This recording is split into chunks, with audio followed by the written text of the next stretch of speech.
one day after having a great comeback win when Sonny Gray, the possible American League Cy Young frontrunner, was on the mound for the Twins, and the Giants got back to 500. They came out with probably their ugliest and worst game of the year. And so the inconsistency that plagues the Giants and also some key players struggling. And is it time to do something about it? We'll get into all of that next.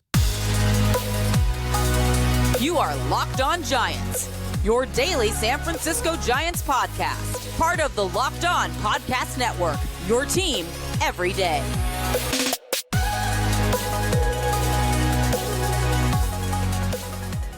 Hello and welcome to Locked On Giants, part of the Locked On Podcast Network, where it's your team every day. My name is Ben Kaspick, and on this show, we provide daily episodes Monday through Friday, talking about the San Francisco Giants in a way that's data-driven and rational, but also simple, passionate, and accessible to all. I'm a former contributor for the baseball statistics and analysis websites Beyond the Box Score and Rotographs. I've been podcasting about the Giants since 2015, and I'm a lifelong fan. Thank you for making Locked On Giants your first listen every day. We're free and available wherever you get podcasts, including YouTube, so check us out there if you have not already, and please hit that subscribe button if you're watching on YouTube. And coming up on today's show, we're going to discuss the fact that the Giants had probably their ugliest loss of the season, not necessarily their worst loss, but their ugliest loss of the season, following up the game in which they came back against Sonny Gray and got back to 500 for the first time since being 3-3. And so when all is said and done, this is another series win, and the Giants are kind of on a roll here with series wins. And, you know, they've won. I don't know exactly what their record is in their last 20 or so games, but it's good. And so a game like this will put a bad taste in your mouth, but at the end of the day, you win a series. And if you can just consistently win series, especially on the road, the Twins are in first place, and they came into this series with a really good home record. And so I want to not get too bent out of shape about the performance we saw today, but what we saw today was not so good in a number of different areas. That's why I call it the ugliest loss of the year. It started off in the first inning when the Giants had runners on second and third with nobody out against Joe Ryan, who's just been, I mean, by some of the peripheral numbers, even better than Sonny Gray, who came into last night's game with the best earned run average in Major League Baseball. So the Twins have had really good pitching, especially starting pitching this year. And so the fact that the Giants, they had Joe Ryan on the ropes multiple times, including in that first inning, second and third, nobody out, and they just weren't able to bring in a run. I forget exactly who came up. Haniger with a shallow fly ball, and we'll get into Haniger later. And is it time to worry about him? I think a lot of people are already worried about him, but am I worried about him? And then Michael Conforto hit a pop-up. So two straight hitters unable to get the job done. I don't even remember if the Twins were playing the infield back, but probably, I would imagine, with second and third, especially for when Haniger was up there. So even just hitting a ground ball, but certainly a deep enough fly ball brings in a run. And then, second and third, you could not even get a hit and score two runs there. And that just would totally set a different tone. But Joe Ryan is able to get out of it after the Haniger shallow fly ball, the Conforto pop-up, Blake Sabol grounded out, and that was that. And then in the bottom of the first, the Twins immediately get a run on a home run. And so it just changes the tone and the momentum of the entire game. And then the Giants, very quickly after that, it was either the second or the third inning, they had second and third with one out for Lamont Wade Jr., who got completely blown up by an inside fastball, and they threw Casey Schmidt out at home. And then, I mean, it just went on and on like this, where they also later loaded the bases with nobody out and couldn't score a run. So many situations. And look, like I said, I don't want to get too worked up about one game, but it seems like certain hitters, like they're just maybe taking a pitch that's down the middle and then chasing pitches out of the zone afterwards. So it's like they're tightening up in those situations, which is understandable. It's, the human element of this is that you really want to get the job done. And so you try too hard. and you end up kind of making mistakes. And uh, the team is in a position right now like where they're right at 500. And so if you're 15 games over 500 and playing great, maybe these situations are easier to come through in. But for today, it looked like a team that was pressing and just unable to play that situational game. And talk about the home run too. It's like, okay, yeah, a sac fly or 3 or 4 would have been nice, but also a big fly would have been nice. And they had the bases loaded, nobody out, with some of their big home run hitters up. And not only were they not able to play the situational game, but they weren't able, obviously, to drive a ball out of the ballpark. And so I will repeat this over and over. You'll never hear me saying the team is too dependent on home runs. Like, home runs would have been absolutely what the doctor ordered in this game because the Giants had runners all over the place. And so I'll take runs any way I can get them. But especially once they were down, I think it was 6-1 when they had the bases loaded and nobody out. And so at that point, really, I mean, a sac fly, yeah, you'll take the run, but a home run would be better. And so that it would be nice if the home run would have showed up in this game, but it did not. And so I've gone on this long just grilling the offense without even talking about the defense. The defense it was the worst defensive game of the season that I can remember for the Giants. It was just sloppiness all over the place. It started off in the third inning or second inning with when Michael Conforto just misplayed a line drive that was kind of right at him. Those are the toughest balls to read, like a line drive right at you as an outfielder. I've done this myself where you kind of run in on it and then it just sails right over your head. But at the major league level, obviously can't happen. And it was to lead off the inning. And then later in the inning, there was a play that ended up getting ruled a passed ball on a strikeout by Blake Sabol. So first of all, he should have caught it. Runners on first and second. And so he didn't catch it and it trickled away from him. And then he throws down to second base and they're going to get the runner stealing second. And I believe it would have been the third out of the inning, third or second, whatever. First of all, he should have caught the ball. That was strike three. It hit his glove, not the ground, but it was, he had to reach for it, but still. And then Brandon Crawford just completely whiffed on a ball that was right to the glove. And all he would have had to do is catch it and tag the runner, and the runner would be out. But instead, Crawford just clanked off his glove. And then, just to show that it wasn't a total fluke, was it the next hitter or was it the next inning? I can't remember. But there was then a ground ball to Brandon Crawford that was as routine as it gets. And he just, bad footwork, bad positioning, bad hand-eye coordination, it just clanked off his glove again. And we've seen this from Crawford. This is not the first time. In Detroit, he had 3 in one game where he just, like, the ball just, it almost seems like the game has sped up on him a little bit defensively. And so I'm being pretty harsh, but that's what I'm seeing here. And so, and that wasn't even it. There was a Brett Wisely error, and he's been so good defensively, but it was right after the Crawford one, just a routine ground ball, and it got right through him. And so it was just, do not watch this game or the highlights of this game if you're a Giants fan and you happen to miss this one because it was an early start. But coming up in just a minute, speaking of Crawford, am I concerned? Like, what is the level of concern when we're looking at he's not hitting, but, so he's in there for his defense, but the defense has not been good. And so what do you do about that? And also Mitch Haniger, similar to Michael Conforto, just when Conforto was struggling, just in an absolute cold spell. And what can the Giants do there? What is the level of concern? So we'll get into all of that in just a minute. But before we do, this episode is brought to you by Rocket Money. Do you know how much your subscriptions really cost? Most Americans think they spend around $80 a month on subscriptions when the actual total is closer to $200. If you don't know exactly how much you're spending every month, you need Rocket Money. Rising prices stressing you out? If you're looking for ways to cut costs, you need Rocket Money. Rocket Money is a personal finance app that finds and cancels unwanted subscriptions, monitors your spending, and helps you lower your bills all in one place. Over 3 million people have used Rocket Money, saving the average person up to $720 a year. And for me, I have had a ton of these where you sign up for the free trial, whatever it is, you forget about it and you don't even realize you're paying it. Rocket Money will find these for you and allow you to cancel those unwanted subscriptions. So stop throwing your money away. Cancel unwanted subscriptions and manage your expenses the easy way by going to rocketmoney.com/lockedonmlb.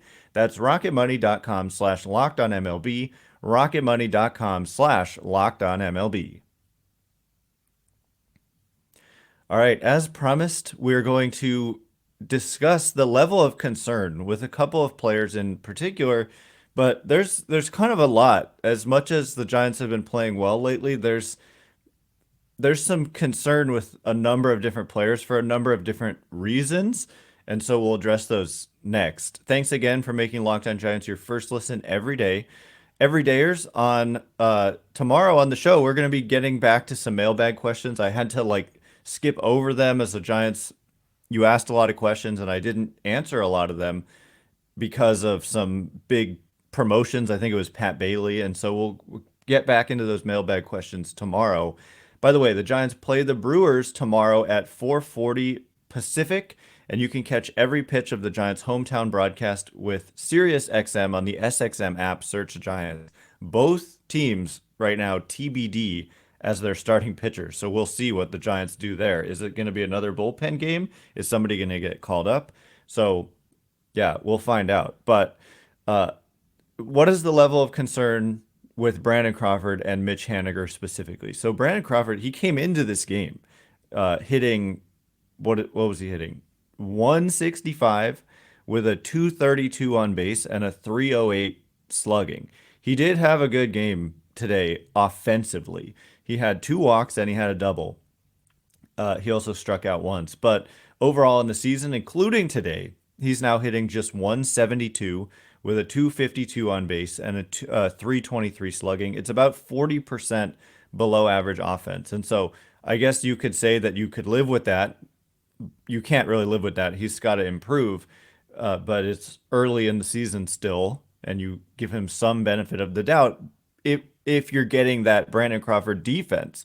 But the Giants have not been getting that Brandon Crawford defense. By defensive runs saved, Crawford entered this game at -7 after coming off a year last year when it was -6. And it's funny, StatCast outs above average hasn't really agreed with defensive runs saved. And, there's also ultimate zone rating, which had him as a kind of net negative defender last year and so far this year.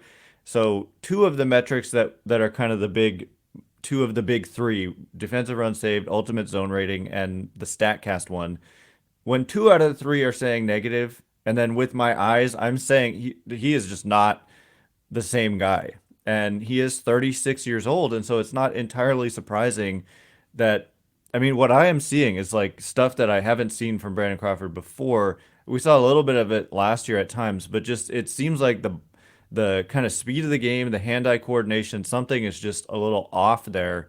And when you're not hitting and you're not defending and you're playing shortstop, it's a problem. So the level of concern is pretty darn high. And the issue is, one of the main issues is it's not easy. You can't just he's a franchise icon. And so it's tough to just not play him. And if he's on, the Giants don't play that game where they have players on their roster that they just don't really use. And so they're kind of in a difficult position where the right thing to do may be to play other people there like Casey Schmidt. If you've got JD Davis at third and Schmidt at short and Estrada at second and Wade at first, is that your best offensive and defensive alignment? Perhaps it could be. And then there are other options like Tyler Fitzgerald, who I believe is doing pretty darn well in AAA. And so it's tough because obviously there's no optioning Brandon Crawford. Yeah, Tyler Fitzgerald doing very well in AAA, hitting 326, 412 on base, 674 slugging. I don't know exactly about the defense for Tyler Fitzgerald, but it's just worth noting Brandon Crawford is struggling at the plate, although not today.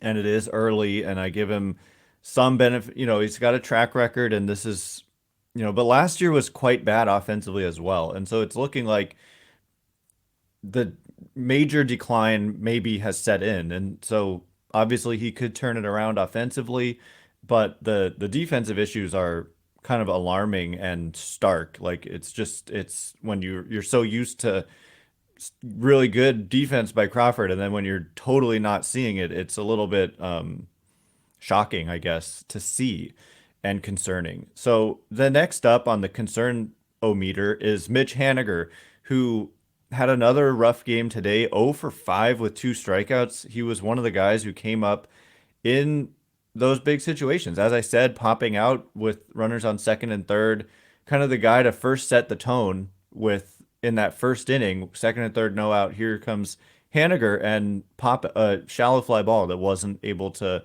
bring in a run. And then later he came up bases loaded, nobody out, or I don't know. He came up in that situation that started with bases loaded, nobody out. I don't know if he was the first hitter, but he just didn't come through again. And so now on the season, he's hitting 200 with a 225 on base and 306 slugging. So just nothing really positive to say offensively when we're looking at the numbers and frankly, just when we're watching him hit. And so where I want to go with this is to Michael Conforto, who, let's see, I mean, he started to get hot on May 9th. So let's look at his numbers from the beginning of the season up to May 8th and see how many plate appearances did he have. 118. And he was hitting 170, 297 on base, 300 slugging. So at least he was like walking, but clearly Conforto was ice cold right at the plate. And it was through 118 plate appearances that he was ice cold. And so for Haniger now, he's got 89 on the season. So he's got a ways to go before he reaches the point at which it started to turn around for Michael Conforto. And, we could say the same about Brandon Crawford, who has, like I said, 103 plate appearances on the season. And so guys go through this, and it could just, I mean, for Haniger, I guess what I want to say is that the level of concern is there is some, but at the same time, this is a guy who is just consistently a well above average offensive player.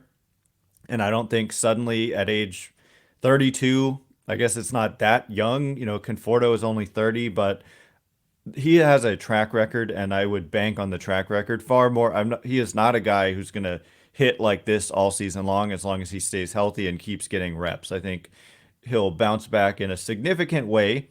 But right now it's been tough, and it's getting to the point.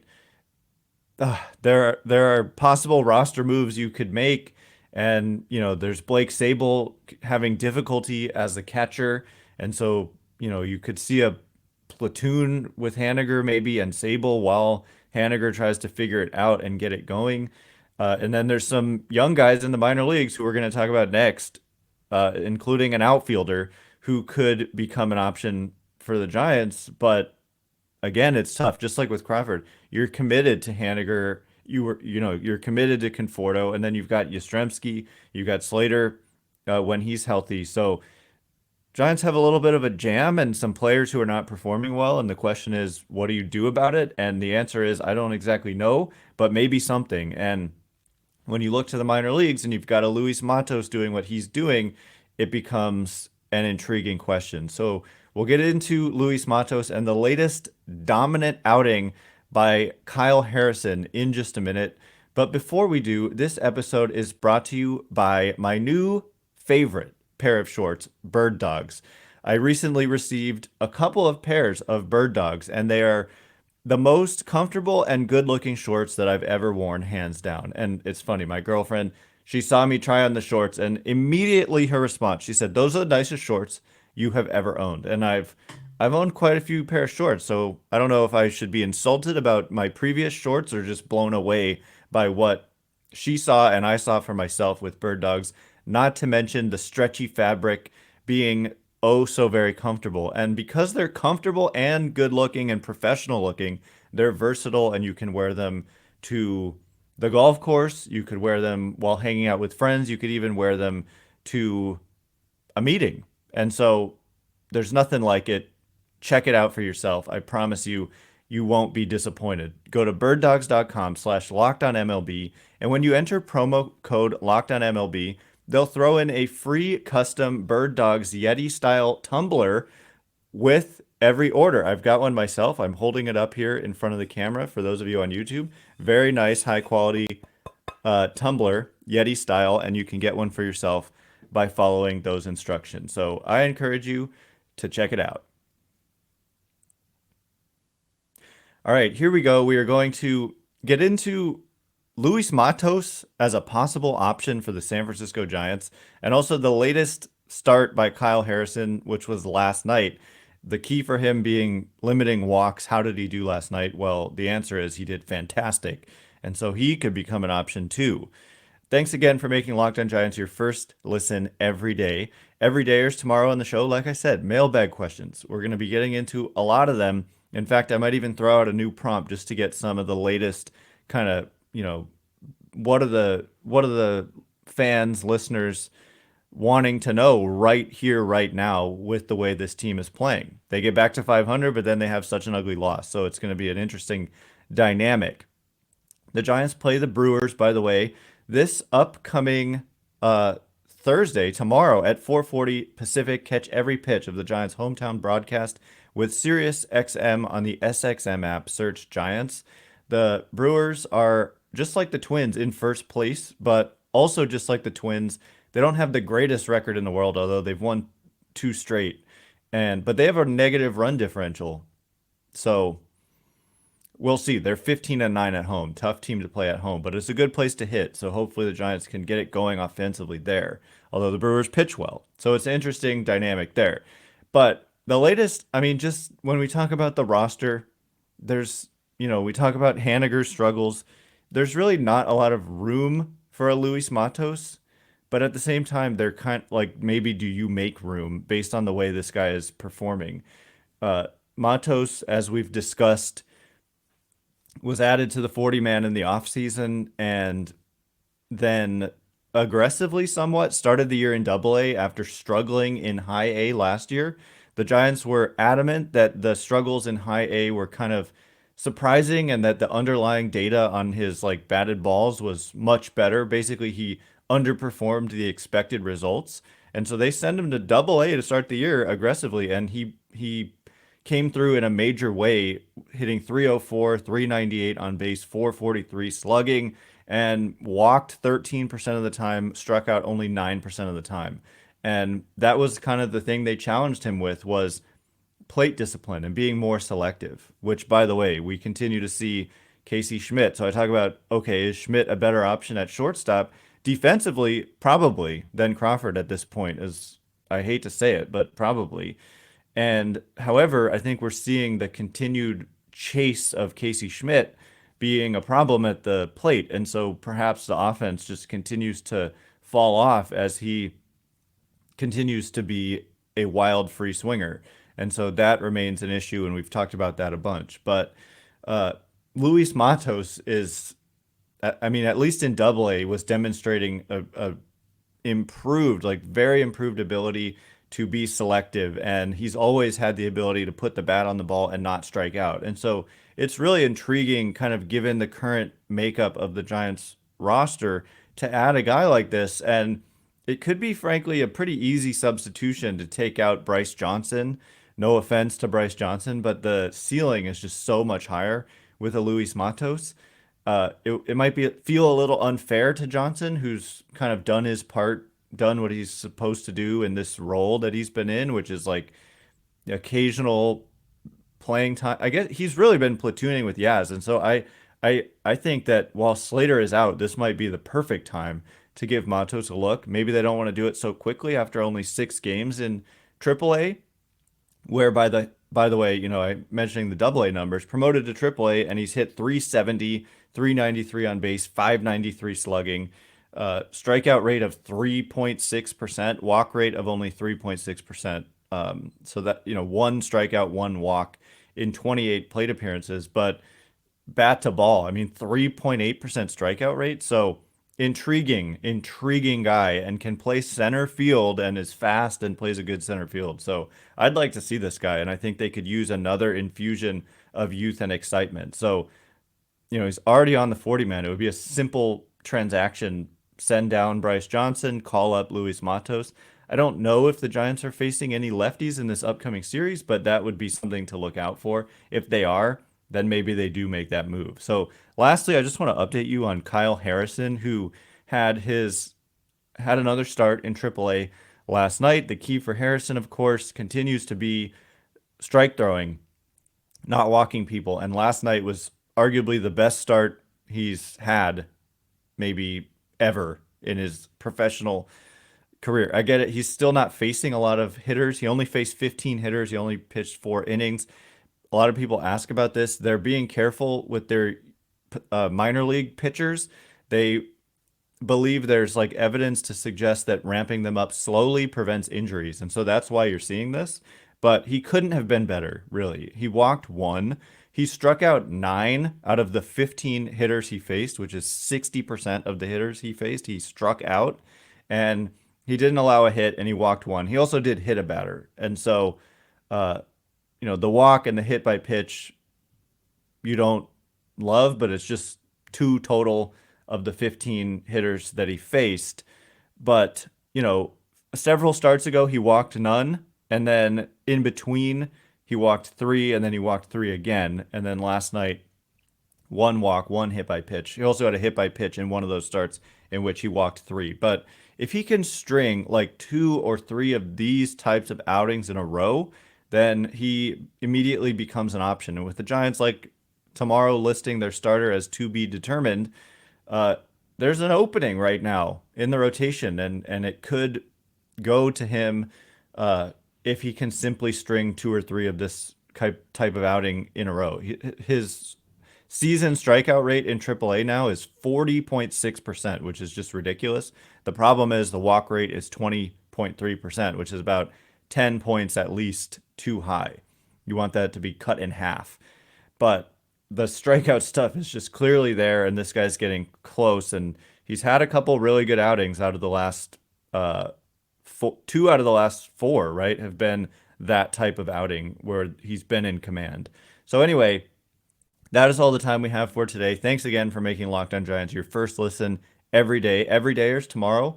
Like I said, we're going to be getting into a mailbag. And so look out on Twitter for another prompt, and I'll get into a lot of the previous questions as well. Giants play the Brewers tomorrow at 4:40 Pacific. Catch every pitch of the Giants' hometown broadcast with SiriusXM on the SXM app. Search Giants. Once again, my name is Ben Kaspick. Check me out on Twitter at Ben Kaspick, Kaspick. If you like the show, please consider rating it or leaving a review. It helps me out a lot, so thanks in advance, and thanks to everyone who's done so already. I can't wait to be with you again tomorrow. Thanks again for listening. You are now Locked On Giants.